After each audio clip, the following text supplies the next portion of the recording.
Brahmapur police जिले में नियुक्ति आज होमगार्ड पदवी निमंते लिखित परीक्षा अनुष्ठित 105 पदवी 3428 आशायी देले परीक्षा।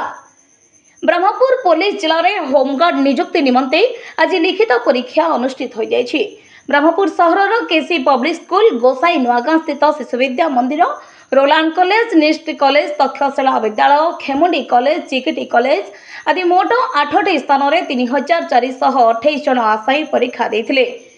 तेबे 4097 जन आशायी परीक्षा पई आवेदन करिथिबा बेले सेथि मध्यरु 3428 जन परीक्षार्थी परीक्षा देथिले। ब्रह्मपुर पुलिस जिलार 12टी थाना रे नियुक्ति निमंते 105 गोटी पदवी पई सरकार विज्ञापन प्रकाश करथिले। ब्रह्मपुर एसपी डॉक्टर श्रवणा विवेक एम प्रत्यक्ष तत्वावधान रे एही परीक्षा नियंत्रण होइथिला।